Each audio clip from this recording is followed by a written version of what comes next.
साथी है वो पूरे प्रदेश से कांग्रेस पार्टी के यहाँ पर आए हैं और उनके साथ जो है एक बहुत सकारात्मक और महत्वपूर्ण चर्चा हुई है, क्योंकि हम सब जानते हैं कि सोशल मीडिया का एक बहुत महत्वपूर्ण रोल है प्रदेश और देश की राजनीति में। और जिस तरीके से युवा आज पूरे देश में और प्रदेश में सोशल मीडिया का बहुत ज़्यादा इस्तेमाल करते हैं। आप जानते हैं कि हिमाचल प्रदेश में ही करीबन 40 लाख सोशल मीडिया के यूज़र्स हैं, जिसमें सारे अलग अलग प्लेटफॉर्म्स उसमें आते हैं। तो निश्चित तौर से जो ये लड़ाई है देश के अंदर और प्रदेश के अंदर आने वाले जो हमारे विधानसभा के चुनाव हैं, उसमें पूरी मजबूती के साथ हमने लड़नी है।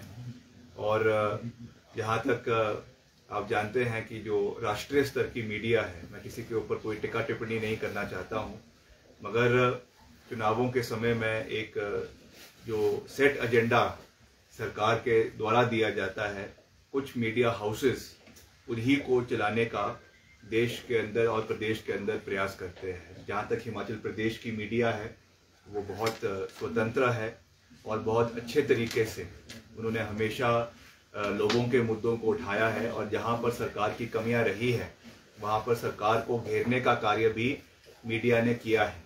मगर कभी कभी ऐसा दबाव हमको देखने को मिलता है कि मीडिया के ऊपर भी रहता है। इसलिए उस संदर्भ में सोशल मीडिया का एक बहुत महत्वपूर्ण रोल है और उसको और चुस्त दुरुस्त करने के लिए, क्योंकि मैं जो है केवल एक विधायक के रूप में नहीं, मगर आज जो हमारा प्रदेश कांग्रेस कमेटी के महासचिव और इंचार्ज जो हमारा कम्युनिकेशन डिपार्टमेंट है, उसका मुझे जिम्मेवारी दी गई है। उसके इंचार्ज के रूप में हमने इस बैठक का आयोजन किया था, जिसमें हमारे वरिष्ठ नेता और उपाध्यक्ष पार्टी के वर्किंग प्रेसिडेंट हर्ष महाजन जी और सभी और वरिष्ठ नेता हर्षवर्धन जी जो हमारे वरिष्ठ विधायक है, वो भी उसमें उपस्थित थे। और जैसा मैंने कहा कि जो प्रदेश के ज्वलंत मुद्दे हैं, खास रूप से जो बर्निंग इश्यूज चाहे युवाओं के संबंधित है। आप जानते हैं कि पुलिस कांस्टेबल का जो मसला है वो बड़े लंबे समय से चला हुआ है। सरकार अभी तक हमने कितनी बारी इसके ऊपर डेमोन्स्ट्रेशंस कर लिया, कितनी बारी हमने पूरे प्रदेश में इसमें जो है मुख्यमंत्री जी का या सरकार का पुतला फूका। वैसे ही आपका अग्निपथ योजना है जो खास रूप से युवाओं से संबंधित है, जिसमें स्पॉन्टेनियस प्रोटेस्ट केवल पार्टियों ने नहीं किए, मगर युवा जो है वो जमीन स्तर पे उतर कर आए, सड़कों पे उतरे। आज उनको डराया जा रहा है।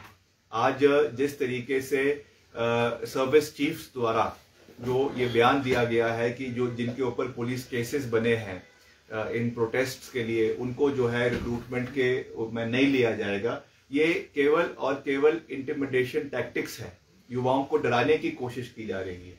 युवा का हक है कि वो अगर उनको कोई पॉलिसी या कोई योजना सरकार की पसंद नहीं आती है तो उसके खिलाफ प्रोटेस्ट करना उनका अधिकार है। ये जरूर मैंने कहा है कि इसमें कोई डैमेज पब्लिक प्रॉपर्टी को नहीं होना चाहिए, मगर युवाओं को प्रोटेस्ट करने पे भी ये सरकार जो है रोक लगा रही है। दूसरी बड़ी बात, खास करके जो हमारा जिला कांगड़ा है या हमीरपुर है, 2 साल 3 साल वहां पे जो है रिक्रूटमेंट्स आपकी आर्मी की ट्रेनिंग आपका जो है फील्ड की क्या बोलते हैं ग्राउंड टेस्ट हुआ और उसके बाद 3 साल तक वो लगातार हुआ। बीच में कोरोना काल आ गया और उसके बाद अब कह रहे हैं कि जो है उसका केवल रिटन टेस्ट होना विशेष बाकी था। अब उसको पूरे तरीके से उन्होंने बंद कर दिया और ये कहा कि अब उन लोगों को अग्निवीर योजना के तहत ही रिक्रूट किया जाएगा। तो जिन्होंने इतनी मेहनत करके वो ग्राउंड टेस्ट दिया रिक्रूट होने के लिए और जिनका समय उसमें निकल गया, एज निकल गई, उन युवाओं का क्या होगा उसके बारे में कोई चिंता सरकार को नहीं। सरकार ने अभी पीछे जो है आनन फानन में ये घोषणा कैबिनेट के अंदर कर दी कि हम अग्निवीरों को हिमाचल प्रदेश के अंदर नौकरियां देंगे। ये तो एक तुगलकी फरमान है जो दिल्ली से जारी हुआ है और हर राज्य जो भाजपा शासित राज्य है वो इसकी घोषणाएं करे जा रहे हैं। मगर हमें आंकड़े देखने हैं। अभी तक जो परिवार हिमाचल प्रदेश के अंदर सर्विसमैन और एक्स सर्विसमैन के हैं उसमें से कितने युवाओं को अभी तक सरकार नौकरी देने में सक्षम हुई है, दे पाई है। अधिकतर तो हमारे प्राइवेट जो आपके प्राइवेट गार्ड्स हैं उसमें नौकरियां कर रहे हैं, वहां पर भी उनको कोई जॉब सिक्योरिटी नहीं है। तो कहां से वो नौकरियां देंगे, कहां से उन नौकरियों को पूरा किया जाएगा। 6000 अभी इन्होंने पैरा आपके पैरामिलिट्री पैरा वर्कर्स के नाम से जो है मल्टीटास्क नौकरियां देने की घोषणा करी है। कब उनकी रिक्रूटमेंट होगी, कब उनके लिए फाइनेंशियल बजट दिया जाएगा, उसके बारे में कोई रूपरेखा तय नहीं हुई है। तो इस तरीके से ये केवल लोगों को गुमराह करने की कोशिश की जा रही है। बजट इनके पास है नहीं, धड़ाधड़ जो है कैबिनेट में कभी पैराफिटर्स के बारे में, कभी पंप ऑपरेटर्स की नौकरियों के बारे में, कभी और चीजों के बारे में। अब जो नया मसला ये आपका अग्निवीर का आ गया है, इसके बारे में है। और आपने पिछले कल भी देखा कि कितना डेमोन्स्ट्रेशन पूरे प्रदेश में ओपीएस का हुआ है। ओपीएस कर्मचारियों ने अभी भी उनकी मांग पे कोई सरकार ने बात नहीं करी है। तो ये सरकार केवल जो है हर चीज को आउटसोर्स और हर चीज को जो है केवल कॉन्ट्रैक्चुअल तरीके से देखने की प्रयास कर रही है, जिसका हम पूरे तरीके से विरोध करते हैं। मगर आज का जो मुख्य उद्देश्य, जैसे मैंने पहले भी कहा था कि it was particularly regarding the social media department of Himachal Pradesh Congress committee, उसको हमने चुस्त दुरुस्त करना है। उसके लिए हमारे वॉलंटियर्स यहाँ पर आए हैं और एक मजबूती के साथ हम जो है पूरी हमारी कांग्रेस पार्टी की टीम प्रदेश के कोने कोने में जो कमियां इस सरकार की है और खास रूप से जो हमारे समय में जो कार्य हुए हैं, कितने हमारे स्कूल्स है, कॉलेजेस है जो आज भी रिमोट एरियाज में इंफ्रास्ट्रक्चर तो बनकर तैयार हुआ है, मगर उसमें स्कूलों में डॉक्टरों की, स्कूलों में जो है वो आपके शिक्षकों की कमी है, आपके कॉलेजेस में प्रोफेसर्स की कमी है, आपके अस्पतालों में डॉक्टर्स नहीं है, पैरामेडिकल स्टाफ नहीं है, रेडियोग्राफर्स नहीं है, रेडियोलॉजिस्ट्स नहीं है। तो ये सब चीजें हम इसको सोशल मीडिया के माध्यम से जो है लोगों के बीच में लेकर जाएंगे, क्योंकि हम हमेशा तथ्यों के ऊपर बोलने में विश्वास रखते हैं और आंकड़ों सहित हम जो है लोगों के बीच जाकर इस तरीके की बात जो है सकारात्मक तरीके से करेंगे। मैंने पिछले 2-3 दिन पहले भी प्रेस वार्ता में ये बातें कही थी, आज उस बात को फिर से दोहरा रहा हूं कि ये सरकार मुद्दाहीन है। और क्योंकि ये सरकार मुद्दाहीन है, इसीलिए व्यक्ति विशेष को हिट करना, उनके खिलाफ, परिवारों के खिलाफ बोलना, ये सरकार का एक तकिया कलाम बन चुका है। ये सरकार की आइडेंटिटी बन चुकी है। मुख्यमंत्री को मंच से जाकर किसी व्यक्ति के बारे में बोलना, किसी व्यक्ति के बीवी के बारे में बोलना, उनके बच्चों के बारे में बोलना, ये शोभा नहीं देता है। मुख्यमंत्री पूरे हिमाचल प्रदेश का मुख्यमंत्री है, हमारे भी मुख्यमंत्री है। वो मुद्दों के ऊपर बोले, वो जो विकास कार्य उन्होंने, कथाकथित विकास कार्य उन्होंने प्रदेश के अंदर किए, उसके ऊपर बोले। हम उनको जवाब देंगे, हम उनसे पूछेंगे आपका एयरपोर्ट बनना था, क्या हुआ उसका? आपके 69 नेशनल हाईवे बनने थे, क्या हुआ उसका? आपके जो है इंडस्ट्रीज के अंदर आप कहते थे कि 80,000 करोड़ रुपए का निवेश आएगा, क्या हुआ उसका? आपके टूरिज्म इंडस्ट्री में आपने कहा था कोरोना काल में हम अपने टूरिस्ट जो आपके होटेलियर्स हैं उनकी मदद करेंगे, क्या हुआ उसका? आपने वादा किया प्रदेश के जो हमारे निजी बस चालक हैं कि हम उनको रिलीफ देंगे, उसका क्या हुआ? आपने वादा किया कि हम अपने टैक्सी ऑपरेटर्स की जो उनकी लोन की जो उसका उनकी लिमिट है उसको 12 साल से बढ़ाकर 14 साल करेंगे, उनका जो EMI का पीरियड है उसका क्या हुआ? ये सब उन्होंने घोषणाएं चुनावों के समय में लोगों से करी हुई है, उपचुनावों के समय में लोगों से करी हुई है। आज तक उसकी कोई जवाबदेही नहीं है और इसलिए लोगों का जो है मुद्दा भटकाने के लिए, ध्यान भटकाने के लिए जो है वो बिलो द बेल्ट हिटिंग कर रहे हैं, जो बहुत दुर्भाग्यपूर्ण है।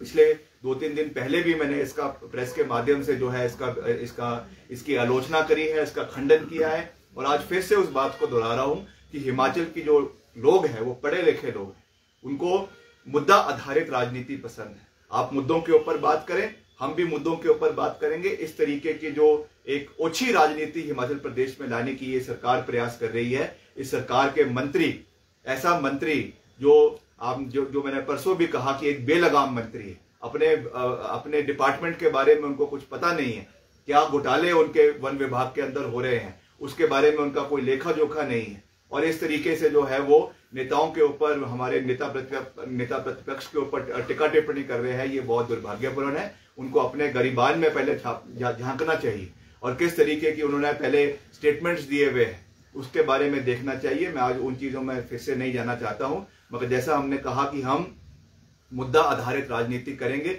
जो हमने विकास कांग्रेस पार्टी की सरकार ने किया है, राजा वीरभद्र सिंह जी की सरकार ने हिमाचल प्रदेश में किया है, उसके माध्यम से हम पूरी मजबूती के साथ लोगों के बीच में जाएंगे। और साथ ही साथ जो भाजपा सरकार का कथाकथित विकास है, जो इनकी डबल इंजन की ये बात करते थे, उसकी पूरी रिपोर्ट कार्ड लोगों के बीच में लेकर जाएंगे, जिसमें सोशल मीडिया का एक बहुत महत्वपूर्ण रोल रहेगा। और उसी संदर्भ से आज की जो ये बैठक है उसका आयोजन किया गया था। बिल्कुल जी, इस तरह से महाराष्ट्र में सियासी संकट चल रहा है, क्या लगता है कि भाजपा वहाँ पर जोड़ तोड़ कर रही है? नहीं, ये तो कोई बड़ी बात नहीं है। ये इनका नया पैंतरा हर जगह पे है। हर जगह पे आप देखेंगे कि भाजपा जो है, चाहे सीधे तरीके से या जो है बैकडोर से सरकार बनाने का या सरकार गिराने का इनका प्रयास रहता है। महाराष्ट्र में एक अच्छी सरकार जो है वो महाविकास अघाड़ी की चल रही है, और उसको डिस्टेबलाइज करने के लिए जिस तरीके से इन्होंने कभी सीबीआई के केसेस, कभी ईडी के केसेस, कभी इनकम टैक्स के केसेस वो नेताओं के ऊपर करना शुरू कर दिया है, और जिस तरीके से सारी की सारी जो ये शिवसेना की जो फौज है विधायकों की, बगावती विधायकों की, पहले वो जो है वो गुजरात जाते हैं, फिर वहां से प्राइवेट जेट में जो है वो गुवाहाटी जाते हैं, करोड़ों रुपए का उनके ऊपर खर्च हो रहा है, प्राइवेट जेट्स में जा रहे हैं, वहां पे जो है 5 सितारा होटल में रुक रहे हैं। कौन उसका खर्चा बेयर कर रहा है, कौन उन चीजों को देख रहा है, कौन उसका लॉजिस्टिकल सपोर्ट दे रहा है, इसके बारे में कोई जवाब नहीं है। तो ये सब चीजें जो है वो देखने की आवश्यकता है। और सीधे रूप से भारतीय जनता पार्टी का जो ये प्रयास देश के कोने कोने में रहा है कि चुने हुई सरकारों को जो है वो डिस्टेबलाइज करो, उनको गिराओ, उसी तरीके से महाराष्ट्र के अंदर भी ये चीज करने का प्रयास किया जा रहा है। मैं तो ये कहूंगा कि हिमाचल में भी हमें जो है कैंडिडेट्स बहुत सोच समझ के देने पड़ेंगे। ऐसा ना हो कि हम उनको जिताए, हमारे पार्टी सिंबल से जीते, और कल को किसी ना किसी दबाव के चलते जो है उनको जो है वो उनको उनकी आइडियोलॉजी चेंज करने पे मजबूर कर दिया जाए। ये क्योंकि ये ओवर्ट और कोवर्ट ऑपरेशंस दोनों में विश्वास रखते हैं, और हिमाचल जो है देवभूमि है। अभी तक हिमाचल में इस तरीके का प्रचलन हमने देखा नहीं है, मगर अब क्योंकि ये प्रचलन पूरे देश में चल पड़ा है, तो हो सकता है कि हिमाचल में भी इस तरीके की ये कार्य करने के लिए आने वाले समय में करे। उसके लिए हमको बहुत जो है वो सावधानी के साथ कार्य करने की आवश्यकता है। जिस तरह से प्रदेश में जो कर्मचारी लगातार ओल्ड पेंशन स्कीम की मांग कर रहे हैं, लेकिन सरकार ने फैसला लिया है कि लोक सेवा आयोग के जो मेंबर और चेयरमैन हैं उनको वित्तीय लाभ रिटायरमेंट के बाद दिए जाएंगे। किस तरह देखते हैं इस फैसले को सरकार? मुख्यमंत्री जी क्या विशेष अधिकार है? मुख्यमंत्री जी क्या कर्मचारियों को जिस तरह से ओल्ड पेंशन स्कीम की मांग कर रहे हैं उनको इन्हें अनदेखा किया जा रहा है, और जो अफसरशाही है उनको ही इन्हें उनके हितों का ध्यान रखा जा रहा है? मुख्यमंत्री जी के ऊपर कई लोग जो है वो भावी रहते हैं, कई लोग जो है वो हावी रहती है। तो उस तरीके से मैं उन चीज़ों में नहीं जाना चाहता हूँ, क्यों उन्होंने किया, क्यों नहीं किया, किसको लाभ देने के लिए किया, वो समय रहते हुए उसको वो चीज़ें पता लगेगी। युवक प्रदेश कांग्रेस ने जो आपको एक जिम्मेवारी सौंपी है, रोजगार यात्रा निकालने जा रहे हैं, कब से आपको उस पर जिम्मेवारी सौंपी गई, क्या रोड? आज उसकी हम बैठक करने जा रहे हैं, और कांग्रेस पार्टी की प्रदेश अध्यक्ष के नेतृत्व में जो है ये बेरोजगार युवा यात्रा या पूरे हिमाचल प्रदेश के अंदर युवाओं को के लिए निकाली जाएगी, जिसका मुझे भी उसमें जो है कोऑर्डिनेटर बनाया गया है। साथ में रघुवीर सिंह बाली जी जो GS बाली जी के सुपुत्र है, उनको भी जो है इसका कोऑर्डिनेटर बनाया गया है। साथ में और हमारे जो युवा कांग्रेस है, NSUI है, सब लोगों को उसमें जोड़ा गया है। तो उसको हम पर एक सकारात्मक तरीके से पूरे प्रदेश के अंदर चलाएंगे। मैं व्यक्तिगत रूप से हिमाचल के कई महत्वपूर्ण इलाकों का दौरा करूंगा, सीधा रूप से युवाओं से संपर्क किया जाएगा, उनके साथ जो कोरे वादे प्रदेश के युवाओं ने जो सरकार ने किए, चाहे वो जैसा मैंने कहा इन्वेस्टर्स मीट की बात थी, चाहे वो कॉन्ट्रैक्चुअल एम्प्लॉयज़ की बात थी, पुलिस कांस्टेबल भर्ती की बात है, अग्निवीर की बात है, इन सब मुद्दों के ऊपर प्रदेश के युवाओं के साथ सकारात्मक चर्चा की जाएगी, उनके मुद्दों को उठाया जाएगा। और पूरे प्रदेश में जो हमारे युवा आज अपने को ठगा महसूस कर रहे हैं, उनके हक में ये यात्रा पूरे हिमाचल प्रदेश के अंदर निकाली जाएगी, जिसकी पूरी रूपरेखा के लिए हम अलग से आपके साथ मीडिया इंटरेक्शन करेंगे, आपको उसका पूरा जो है एक जो खाका बनाकर देंगे, ताकि आपको भी पता होना चाहिए कि कौन से इलाके में क्या कब हो रहा है, कौन कहाँ जा रहा है। उसका पूरा हम जो है एक तैयारी करके जुलाई के महीने में इसको जो है वो शुरू किया जाएगा और प्रदेश के हर कोने में हम जाने का प्रयास करेंगे।